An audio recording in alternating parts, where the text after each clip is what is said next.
আজকে আমরা শিখতে চলেছি 3ds Max লাইটিং। আপনাদের 3ds Max রেন্ডারগুলো কি রিয়েলিস্টিক দেখাচ্ছে না? একটি প্রফেশনাল রেন্ডারের মূল রহস্য মডেলিং নয়, বরং সঠিক লাইটিং। আজকের পর্বে আমরা সেটাই শিখব। আমাদের 3ds Max গুরু সিরিজের প্রথম পর্বে আপনাদের স্বাগতম। এই পর্বে আমরা বেসিক লাইটিং নিয়ে আলোচনা করব। আপনারা যদি প্রফেশনাল এবং সিনেম্যাটিক লাইটিং দিয়ে আপনার 3D সিনকে আকর্ষণীয় করতে চান, তবে ভিডিওটি অবশ্যই সম্পূর্ণ দেখবেন। সিনের এই সাধারণ রেন্ডারটি দেখুন বাম পাশের, আর এবার ডান পাশের রিয়েলিস্টিক রেন্ডারটি দেখুন। এই চমৎকার পার্থক্যের কারণ হলো 3ds Max 2026 এর সঠিক লাইটিং সেটআপ। চলুন শুরু করি। আশা করছি আপনাদের ভিডিওটি অবশ্যই ভালো লাগবে, আর যদি ভালো লেগে থাকে তাহলে অবশ্যই লাইক করবেন এবং শেয়ার করে আপনার বন্ধুদের জানিয়ে দিবেন। আর আপনাদের মূল্যবান কোনো মতামত থাকলে অবশ্যই কমেন্ট করে জানিয়ে দিবেন। ভালো কেন লাগছে না বা না লাগলে অবশ্যই আমাদেরকে কমেন্ট করে জানিয়ে দিবেন। আর যারা এখনো চ্যানেলটি সাবস্ক্রাইব করেননি তারা সাবস্ক্রাইব করে নেবেন, যাতে আপনি লেটেস্ট আপডেটগুলো সহজে পেতে পারেন এবং সাথে সাথে বেল আইকনটি অন করে রাখবেন। তো ঠিক আছে, এই যে আমরা একটা সিন দেখছি, আমাদের পুরনো একটা ফাইল, এটা আমাদের ইউভি ম্যাপিংয়ে করা হয়েছিল আগের পর্বে। যারা ওই সিরিজটি দেখেননি বা ওই পার্টটি দেখেননি, কাইন্ডলি দেখে নেবেন। প্লেলিস্ট থেকে দেখতে পারেন অথবা এই ভিডিওর ডেসক্রিপশানে লিঙ্ক দেওয়া থাকবে। আশা করি সেখান থেকে আপনি জিনিসটি এনজয় করবেন। Welcome to IT Guru. IT গুরুতে স্বাগতম। এটি এমন একটি স্থান যেখানে প্রযুক্তি শেখা সহজ, আকর্ষণীয় এবং আমাদের ভাষায়। চলুন আজই শুরু হোক আমাদের শেখার যাত্রা একসাথে আইটি গুরুতে। তো আমরা প্রথমে চলে যাব হচ্ছে এই যে ক্রিয়েট যে প্যানেল আছে, এখানে লাইটিংয়ের মধ্যে আমাদের তিন ধরনের ক্যাটাগরি আছে। একটা হচ্ছে ফটো রিয়েলিস্টিক, যেটা টার্গেট লাইট, ফ্রি লাইট এবং সান পজিশনার। তারপরে আসে স্ট্যান্ডার্ড লাইট, এগুলো বেসিক লাইটিং।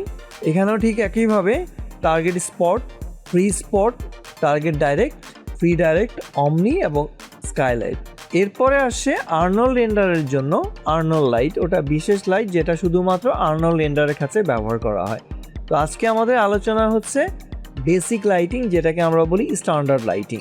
তো আমাদের সিনের মধ্যে এখন আমরা যেই সিনটাকে যেভাবে আলোকিত দেখছি, এটা মূলত হচ্ছে ওর ডিফল্ট লাইটের কারণে। এখানে বাই ডিফল্ট একটা লাইট আছে, ঠিক আছে? আমরা লাইট দেই বা না দেই, বাই ডিফল্ট একটা লাইট কাজ করে। এখন আমি যখন কোনো একটা লাইট ব্যবহার করব, আমরা সাধারণত লাইটগুলোকে আদার ভিউতে, যেমন আমি টার্গেট স্পট, তো এটা হচ্ছে যে আমি কোনো দিকে একটা লাইটের একটা নির্দিষ্ট টার্গেটকে ফলো করব। যেমন এটাকে এইভাবে ধরে আমি স্পট, এটা হচ্ছে আমার টার্গেট পয়েন্টস। এই যে এই পয়েন্টটাকে আপনি চাইলে এই যে উপরের নিচে এরকম ডানে বাঁয়ে সরিয়ে আলোটা ফেলতে পারেন। এই যে দেখুন, এই যে এরকম একটা উপর থেকে সাধারণত স্পট লাইটের মতো এটা কাজ করে। তো এটাকে আমরা যে কোনো অ্যাঙ্গেল থেকে মুভ করলেই ওর আলো চেঞ্জ হতে থাকে। এই যে আস্তে আস্তে সিনের দিকে আসতে থাকে, দেখুন এইভাবে আমরা আলোটা কন্ট্রোল করি। এখন যদি আমরা একটা রেন্ডার নেই, আমরা শুধু ওর উপর থেকে লাইটটা দেখছি, আমি চাইলে এর স্পটটাকে পরিবর্তন করে লাইটটাকে আরও নিয়ন্ত্রণ করতে পারি এই যেভাবে। এবার যদি আমি ওর প্রপার্টিতে যাই, এই যে টার্গেট লাইট যেটা আছে, তো এই লাইটের ক্ষেত্রে আমার এই স্পটে কিন্তু কোনো প্রপার্টি থাকে না, আমার থাকে মেইন লাইটের প্রপার্টি। তো এখন এটা আছে, যেমন আমি অফ করে দিব, আমি এটা অন্ধকার দেখব, কারণ যখনই আমি সিনের মধ্যে কোনো লাইট সেট করব তখন আমার ডিফল্ট লাইট অফ হয়ে যাবে।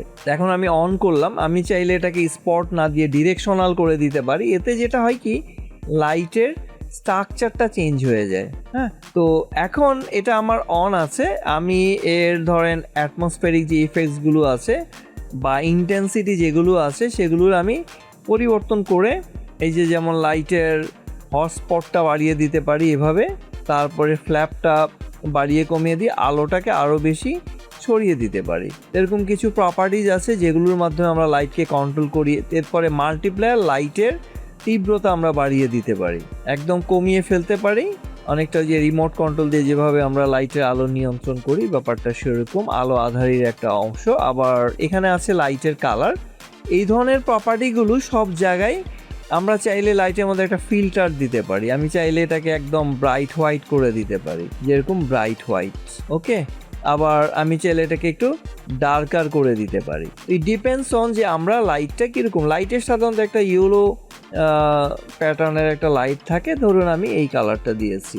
তো এটা গেল হচ্ছে আমার একটা ডিরেকশনাল লাইট। আমি এটাকে যত দূরে ডিস্টেন্স নিব তত এখানে আমি সুন্দর একটা লাইটের গ্লু পাবো। এখন যদি এটাকে আমি রেন্ডার দেই, দেখুন এটা এইভাবে আমরা পেয়েছি জিনিসটাকে। এখনও আমার রেন্ডার শেষ হয়নি, লাইটের রেন্ডারিং টাইমটা একটু বেশি লাগে, তো এটা কমপ্লিট না হওয়া পর্যন্ত আমাদের একটু ওয়েট করতে হবে। তো আমি এটা স্টপ করে দিই।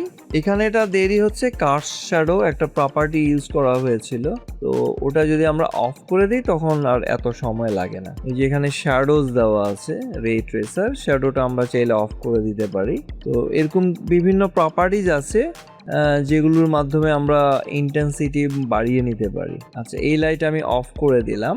এরপরে আমি যাচ্ছি যে যেমন ফ্রি স্পট, এটা টোটালি ফ্রি, এটাকে আপনি যে কোনো জায়গায় রাখতে পারবেন, কাইন্ড অফ টর্চ লাইটের মতো এটা আলো দেয়। যেমন ধরুন এটা এরকম আছে, আমি এর মুভমেন্ট ধরে ওকে যে কোনো জায়গায় এরকম সরিয়ে ফেলতে পারি। এরপরে এর প্রপার্টিতে গিয়ে যেমন ধরেন এই যে টার্গেট ডিস্টেন্স কমিয়ে নিয়ে আসতে পারি, এটাকে যত বেশি বাড়িয়ে দেওয়া যায়। তারপরে ধরেন এই যে শ্যাডোটা আমি অফ করে দিচ্ছি আপাতত। আর এরপরে এর কালার এটা আমি চাইলে মাল্টিপ্লায়ার কমিয়ে বাড়িয়ে আলো বাড়িয়ে নিতে পারি। তারপরে এর যে স্পটলাইট প্যারামিটারসগুলো আছে, যেমন এখানে আমি হটস্পট বাড়িয়ে দিয়েছি, এটা আমি কমিয়ে দিতে পারি, ফ্ল্যাপটাকে কমিয়ে দিতে পারি। এটা যত কমিয়ে দিব লাইটের খুব কম জায়গার মধ্যেও আলো করবে, আলোকিত করবে জিনিসটাকে। আবার এটাকে আমরা রোটেট করে ঘুরিয়েও এর অ্যাঙ্গেলগুলো পরিবর্তন করে দিতে পারি। এই যে যেমন এই যেভাবে থেকে আমি অ্যাঙ্গেলটা পরিবর্তন করে দিতে পারি। এই যে এভাবে আমি একটু দূরে, যত লাইট হচ্ছে যত দূরে থাকে তত এর সুন্দর একটা রিফ্লেকশনস আসে। তো এটা আমরা রেন্ডার করে আমরা ফাইনাল আউটপুট পাই। ওকে, আচ্ছা, এরপরে আমি আসছি ধরুন টার্গেট, এগুলো অলমোস্ট সিমিলার। আমার কোনো অবজেক্টকে টার্গেট করে, যেমন এই যে এইভাবে আমি একটা টার্গেটের দিকে আলোটা ফেলতে পারি। তো আমার এগুলো সবগুলোই দেখবেন একই কালার আসছে, কারণ আমি ওই প্রপার্টির মধ্যে লাইটের কালারটা আমি সিমিলার আগেরগুলোর মতো আমি দিয়েছিলাম। এই যেমন এই যে হলুদ কালার, আমি এটাকে যদি একদম হোয়াইট করে দিই তাহলে এটা হোয়াইট কালার হবে, নর্মাল ন্যাচারাল। আর ইন্টেন্সিটি কমিয়ে বাড়িয়ে আমি এটার উজ্জ্বলতা বাড়াতে পারি। ওকে, তো এখানে আমরা এই যে কোণ, আমরা চাইলে কোণটা শো করাতে পারি। তো সেই কোণের হটস্পট বিম যত কম বা বেশি হচ্ছে সেটার উপর ওর আলোর ইন্টেন্সিটি যে পাশ থেকে আমরা কমিয়ে নিয়ে আসতে পারি। তো এখন যদি আমি এটাকে রেন্ডার দিই, একটু রেন্ডার সেটআপে যাই, সেটআপে গিয়ে এই যে আমি কুইক সিলভার না দিয়ে স্কেলাইনটা দিই, তাহলে আমার তাড়াতাড়ি হবে জিনিসটা। এই যে দেখুন কি সুন্দর একটা ওইটুক জায়গার মধ্যে, এবং শ্যাডো খুব সুন্দরভাবে একটা শ্যাডো পড়েছে এখানে। তো আপনি চাইলে শ্যাডো রাখতে পারেন, তবে লাইটের ক্ষেত্রে যদি আমরা শ্যাডোই না রাখি তাহলে তো অ্যাকচুয়ালি রিয়েলিস্টিক মনে হচ্ছে না। এটা আমি অফ করে দিই। এবার আমি অন্য লাইটে আসি, ফ্রি ডাইরেক্ট অলমোস্ট সিমিলার। এবার আসি আমি অমনি।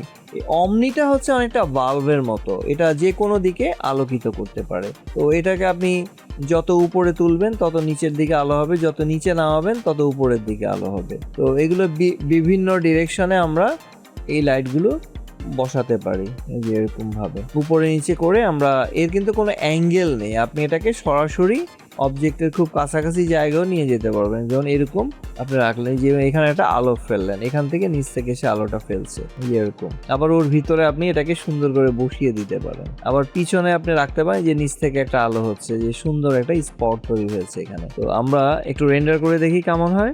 এই যে সুন্দর, আমরা এখানে নিচে কিন্তু আলোটা দেখছি। হ্যাঁ, এখানে ওর শ্যাডোটা আসছে যেহেতু ওই পাশ থেকে আলোটা ফেলছে এভাবে। তো এই হচ্ছে যে আমি এই লাইটটাকে যেখানে রাখবো সেটার উপর ডিপেন্ড করে। আমি যদি ধরুন এখানে রাখি, এটার আউটপুটটা আরো বেটার আসবে। এই যে এখান থেকে আমি শুধু নিচের অংশটা দেখতে পাচ্ছি, উপরে আমার কিন্তু ডার্ক।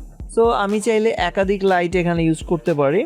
সে ধরুন এটাকে আমি কপি করলাম, কপি করে উপরে আরেকটা দিয়ে দিলাম, একটা নিচে থাকলো, আরেকটা আমার উপরে থাকলো। এরপর আমি একটা যদি রেন্ডার দেই, এবার আমি পুরোটা দেখতে পাচ্ছি এবং বেশ ব্রাইট এখানে, এবং শ্যাডোটা খুব চমৎকারভাবে আসছে। এই পিছনের শ্যাডো প্লাস এই ফ্লোরের লাইট যেখানে আসছে ওখান থেকে একটা শ্যাডো চলে আসছে। এভাবে আমরা লাইটকে নিয়ন্ত্রণ করে বা লাইটকে কন্ট্রোল করে আমরা আমাদের সিনগুলোকে আরো এক্সট্রা অর্ডিনারি করে তুলতে পারি। যেমন এই যে এখানে আমি রাখলাম, এই জিনিসটা আর একটু রিয়েলিস্টিক হচ্ছে, যেমন এইভাবে। এত বেশি আলোটা আমি দেবো না, একটু উপর থেকে এইভাবে দেবো। এই যে এখানে দেখুন খুব চমৎকার ভাবে এই নিচে রিফ্লেকশন পড়েছে, যেহেতু আলোটা অনেক বেশি আসছে, আমার ম্যাটেরিয়ালের মধ্যে রিফ্লেকশনস আসে, ওইটা আলো পড়ে এখান থেকে রিফ্লেক্ট হয়ে এটার গায়ে ছড়িয়েছে। যদি একটু জুম করে দেখি, দেখুন চমৎকার ভাবে মনে হচ্ছে যে জিনিসটা এইভাবেই বানানো। আসলে না, এটা যে নিচের টাইলসের ইফেক্টটা এখানে চলে আসছে, আর নিচে একটা শ্যাডো পড়ার কারণে মনে হচ্ছে যে এখানে এটাকে ভাসমান অবস্থা। আসলে এটা একটু উপরের দিকে রাখা, এটাকে ফ্লোরের সাথে মিশিয়ে দিলে তখন আরো জিনিসটা ফ্লোর থেকে একটু উপরে উঠে আসে। এই যে দেখুন এখানে আমরা যদি ক্লোজ নেই, এভাবে সিলেক্ট করে আমি একটু নিচে নামিয়ে দিলে এটা ফ্লোর লেভেলে এখন আছে, বেজ লাইন বরাবর। এখন যদি আমি রেন্ডার নেই, এখন আর আমি ওইভাবে ঝুলন্ত অবস্থায় এটাকে দেখতে পাবো না, এখন একদম ফ্লোরের মধ্যে, তারপর আরেকটু নিচে নামাতে হবে আমাদের। তো এই হচ্ছে আমাদের মোটামুটি বেসিক লাইট। এর পরের পর্বগুলোতে আমরা ডিফারেন্ট অ্যাডভান্স লাইট নিয়ে কাজ করব, লাইটের আরও অনেক ম্যাজিক দেখব। তো আশা করি আপনারা সেগুলো এনজয় করবেন। তো আজকে এই পর্যন্তই, সবাই ভালো থাকুন। শিখতে ভালো লেগেছে? তাহলে একটা লাইক দিন। আপনার একটি লাইক আরো অনেককে সাহায্য করতে পারে। আপনার মতামত, প্রশ্ন বা নিজের টিপস থাকলে কমেন্টে জানাতে ভুলবেন না। আপনার কথা শুনতে আমার ভালো লাগে। যদি আপনি বিশ্বাস করেন যে শেখা মানেই ক্ষমতায়ন, তাহলে সাবস্ক্রাইব করুন এবং বেল আইকনটি অন করে নিন। চলুন এমন একটা ভবিষ্যৎ গড়ি যেখানে প্রযুক্তি সবার জন্য শেখার সুযোগ তৈরি করে। ভিডিওটি শেয়ার করুন এমন কারোর সাথে যে শিখতে চায়। চলুন একসাথে এগিয়ে যাই।